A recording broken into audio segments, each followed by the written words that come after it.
Inger Andersen, Executive Director of the United Nations Environment Program, sits down with Leaders Talk for an exclusive interview. She says China's achievements in building an ecological civilization have surpassed expectations and expresses her hope that every nation will embrace China's spirit of striving to do better.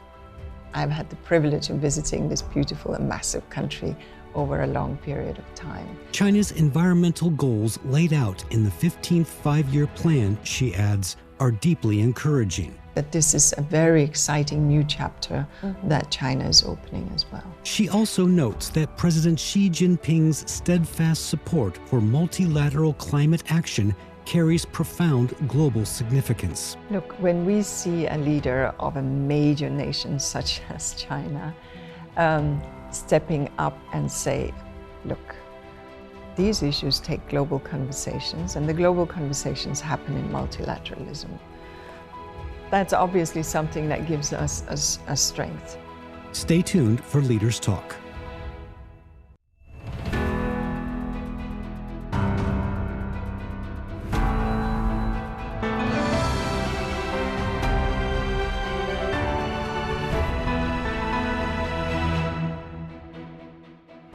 Hello and welcome to Leaders Talk, where we meet leaders, thinkers, and trailblazers. I'm So Yin. Our guest today is an old friend of the program, Inger Andersen, Executive Director of the United Nations Environment Program. When China's vision that lucid waters and lush mountains are invaluable assets meets the world, what kind of resonance will it spark? How does Ms. Andersen view China's achievements and ecological progress under the 14th five-year plan? And what are her expectations for the 15th? Let's find all these answers from our conversation with her.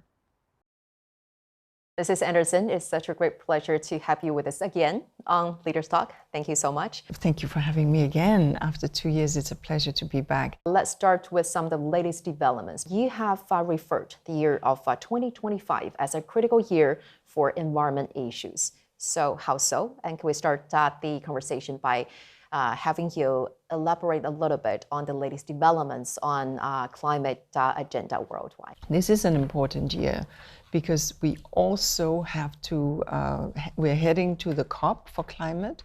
And under the Paris Agreement, we agreed that every 5 years, we're going to submit what we call the NDCs, the Nationally Determined Contributions.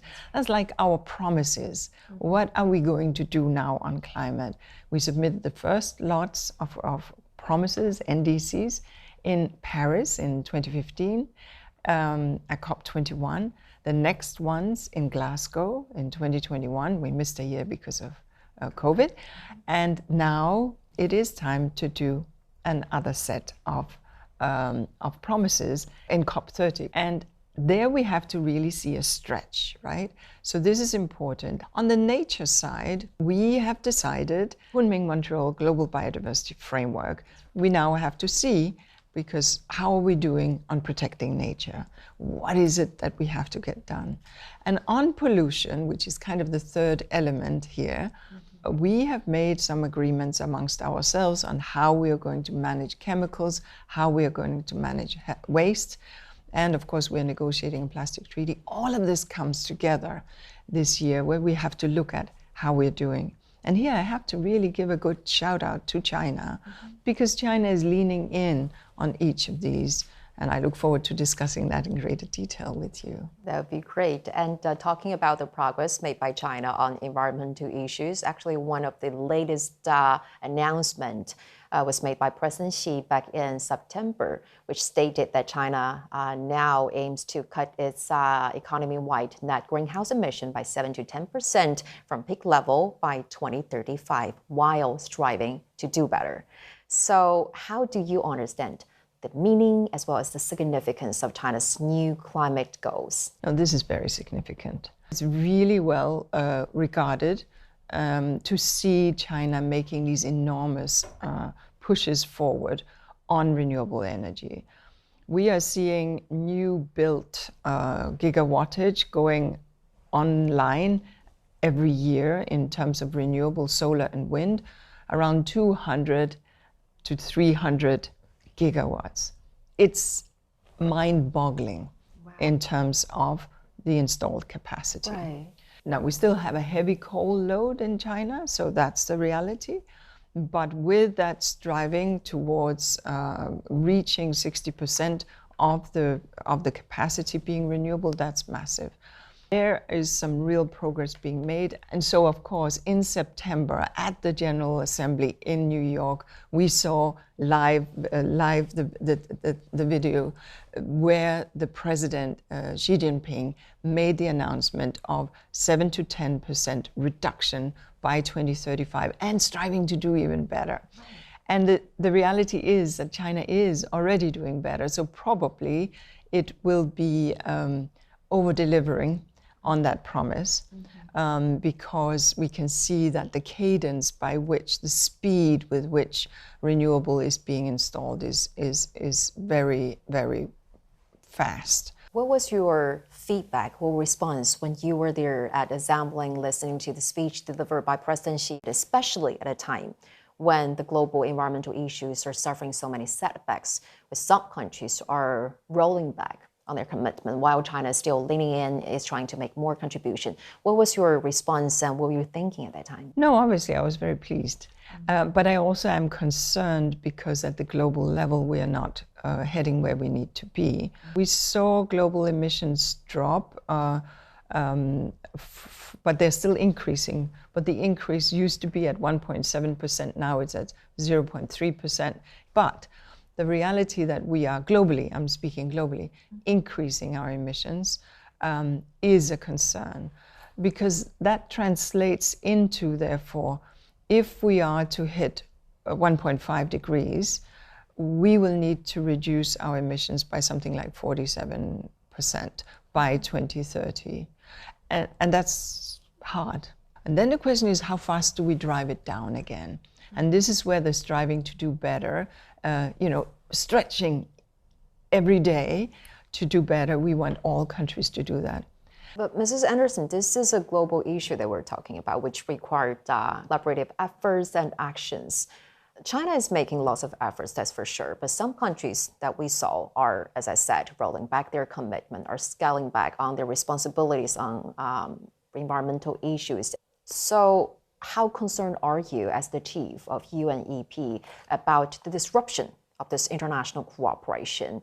And what do you think should be done or urgently needed in order to accelerate joint efforts from the international community in order to achieve those goals? So, of course, there are 193 member states of the United Nations, and there are 192 that are still very much pushing in favor of and in pursuit of the climate convention and the climate goals. That's the focus that we at the United Nations have to have. And we're very pleased to see that across the world in these 192 countries, there is an absolute commitment to make this happen. Of course, we respect that member states can make their own decisions. This is how it works in the world. And so one member state has made its decision, but the rest of the world is moving ahead. And the good thing is that we are seeing that ecological civilization, the green and clean development, is in fact what is driving jobs, driving opportunity, driving growth, driving security. And so that is a dimension that many countries are very aware of. Now, we are seeing a number of countries making efforts, including, I've mentioned China, but I should also mention many European countries, many countries in Africa and Asia and Latin America, North America and Canada. And I think that's very important, not to lose hope and faith that the world is moving. Mrs. Andersen, let's go back to the environmental progress here in China.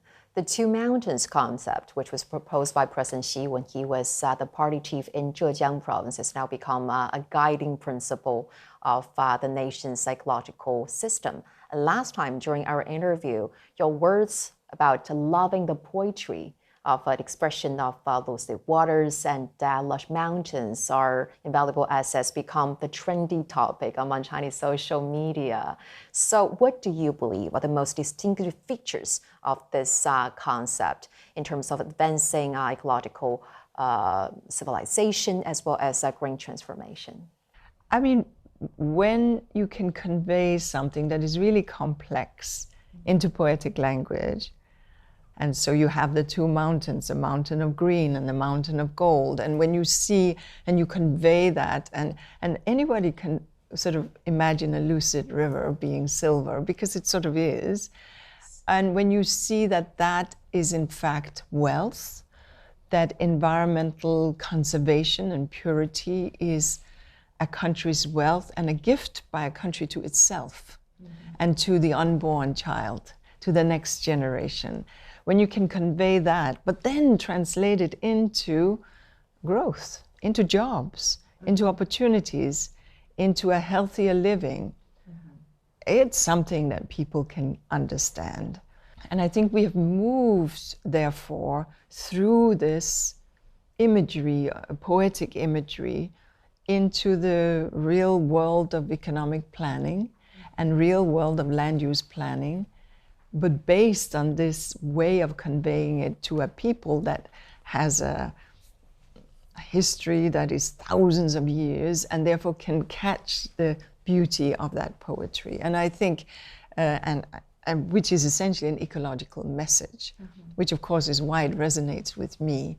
We are now seeing that the two mountains theory and the two mountains framework is implemented across this country. Exactly. Precisely so that people in communities can see the benefits that they are gaining from a healthier agriculture, more productive agriculture, from cleaner streams, cleaner air, and of course from smarter, more sophisticated, can I say, industrial production that is cleaner, smarter, more mechanized, etc. It's a journey that all countries have gone through and are going through and still have to go through depending on where we are in the development spectrum. But the Chinese method of sort of reaching into the future, painting a picture quite evocatively that then describes for a people, this is where we're heading. It's quite powerful. And I think that that is what we are seeing in this country. And we are seeing cleaner air, and we are seeing more lucid water, and we are seeing more green mountains. Yes. And all of that is meaningful.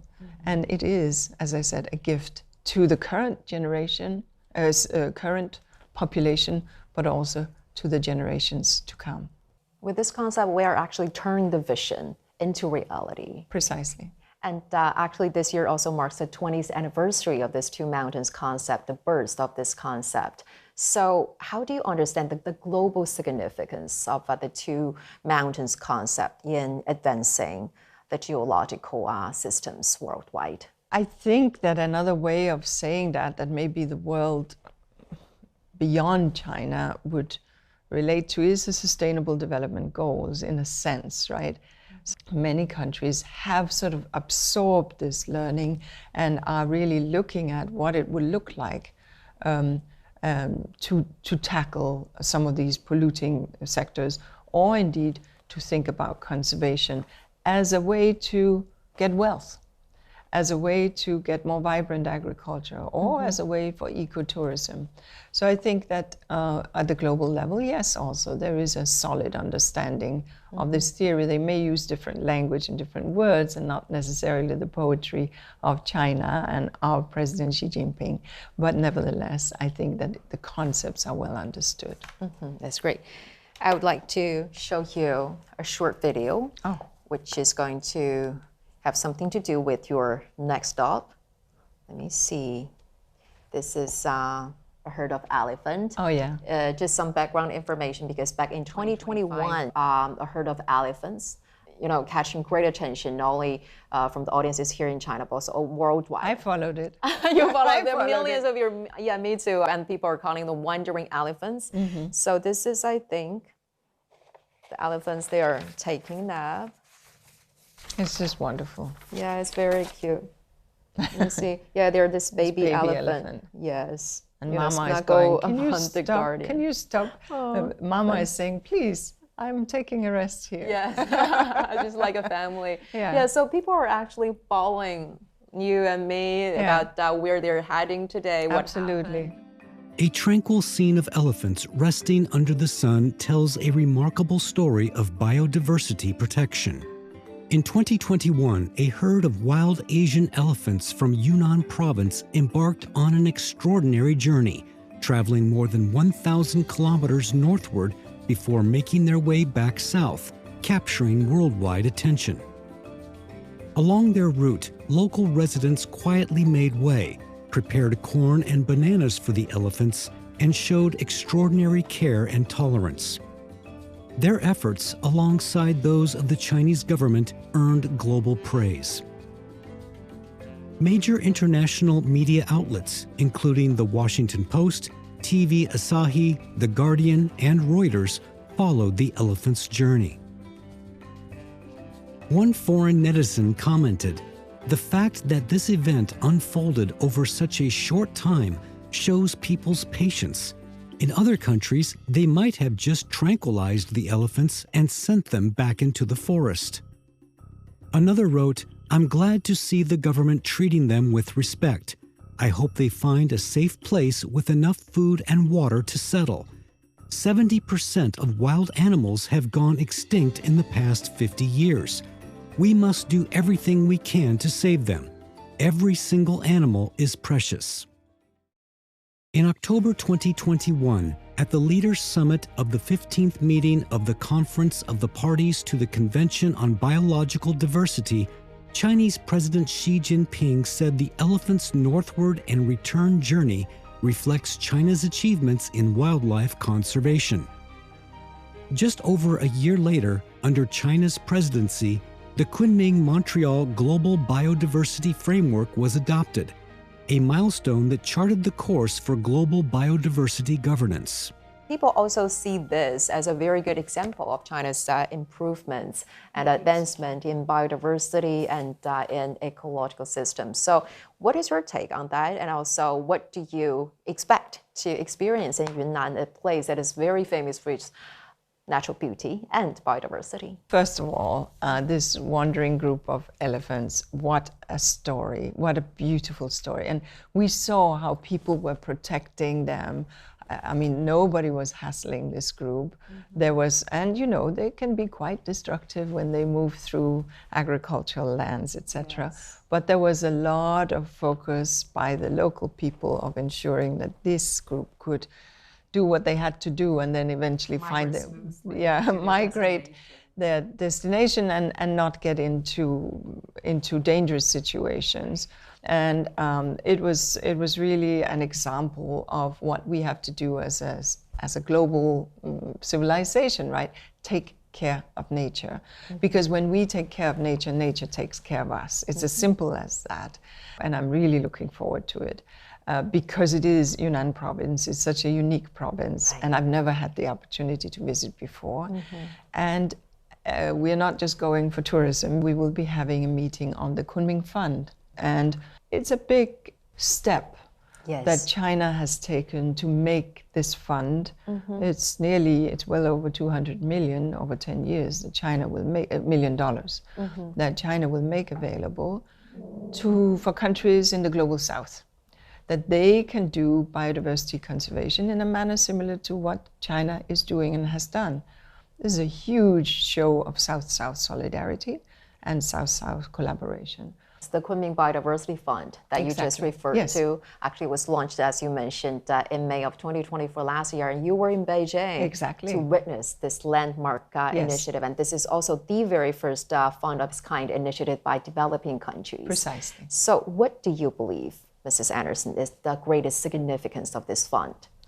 Well, biodiversity is under threat, and these monies that China has made available will be supporting key projects and key initiatives in the global south, precisely to halt and reverse biodiversity loss.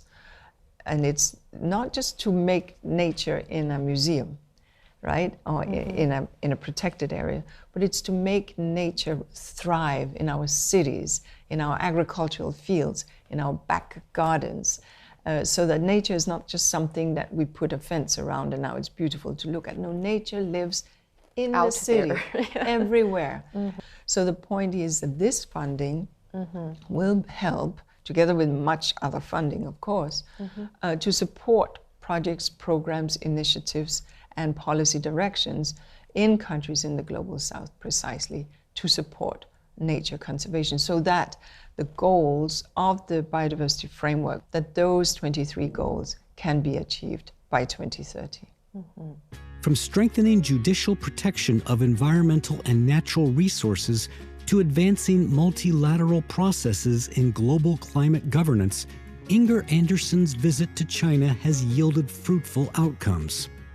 The achievements span a wide range of areas, from tackling climate change and conserving biodiversity to addressing plastic pollution.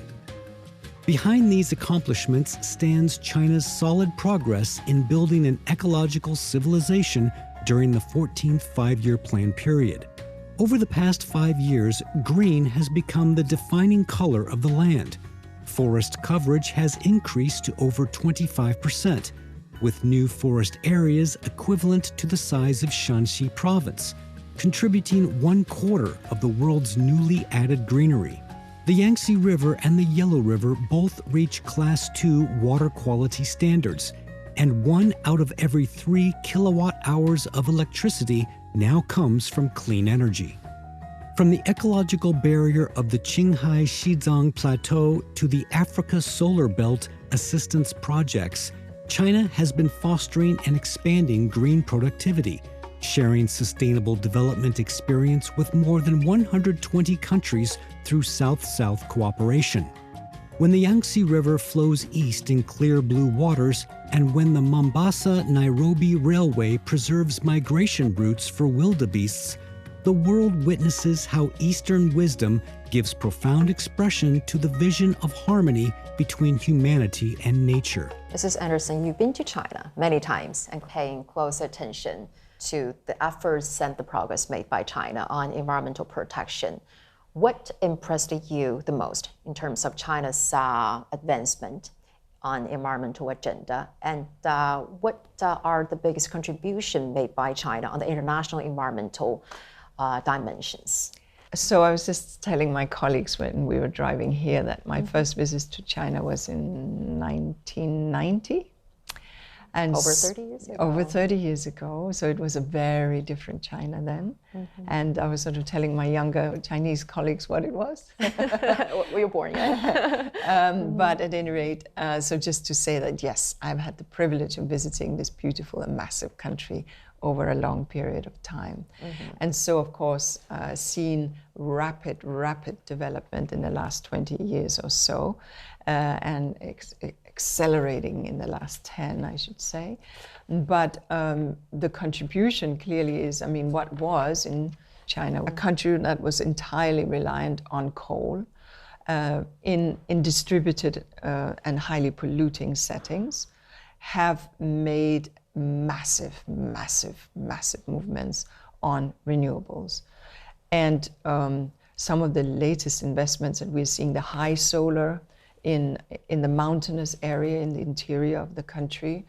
I was just reading, there's an article in today's newspaper in another country that speaks to the fact that it is equivalent, the latest installed capacity, just at the high solar, the elevated solar, because it's at a mountain height where the air is pure and so you and thin, so you get higher solar intensity. It corresponds to something like 6 Manhattans in terms of the size of these things. And so that is installed in no time. And of course wind, and as well as hydro. That's a massive achievement. But I will say on biodiversity, it's also big, very big. So I was really pleased to see in this international conference of CCI-CED the plans that are going into the 15th five-year plan that will start in 2026, because this plan speaks about zero waste, that this is a very exciting new chapter that China is opening as well. As the world is now facing so many challenges, including on the climate and pollution front, and also the global governance is now coming to the crossroads. And Chinese President Xi has recently made a proposal of a new major initiative called the Global Governance Initiative, in which he emphasized the importance of different countries work in a concert way to tackle global challenges and to create a fair and equitable world. And in this initiative, climate change and also environmental protection, etc., a very important part of it. So, Mrs. Andersen, how do you understand the significance of this initiative proposed by President Xi in advancing multilateral climate action? Look, when we see a leader of a major nation such as China stepping up and say, look, these issues take global conversations, and the global conversations happen in multilateralism. That's obviously something that gives us a strength, because these problems are of a global dimension and they need global solutions. And so discussing together, and yes, finding equity, yes, it's a difficult path forward, but working together to create that path. We can't leave anyone behind just because they're still on the development journey. We have to ensure, and there are no, a wealthier country doesn't have the right to pollute so that a poorer country ends up in climate trouble. So we have to think about this as one nation on this planet, one nation of humans, under the big flag of the United Nations, of course. We are but one people at the end of the day, interdependent and dependent on this planet and on the climate that it has. So looking at equitable and just transitions, looking at the commitments that we make, and making that a core pillar of a paradigm of thinking, and therefore a development paradigm, is very significant. As I said, when a leader steps forward and makes those clear declarations, it echoes, which I think from a United Nations perspective is very welcome. Mrs. Andersen, thank you so much again for joining us here on Leaders Talk, and thank you for sharing your poetic views and insightful views on climate change as well as global environmental issues. Greatly appreciated. It's been a great pleasure to be here, and I thank you so much for having this conversation. Thank you.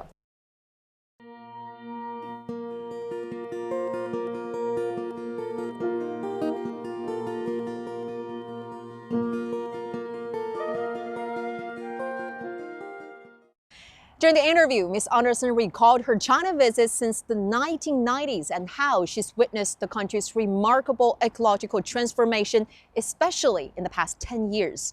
Learning about the environmental goals laid out in 15th plan, she said that she's pleased to hear, believing that the new plan will mark another major leap forward for China as path towards a more sustainable future. With that, we're going to wrap up this edition of Leaders Talk. I'm Zoe reporting from Beijing. Thank you for watching and see you next time.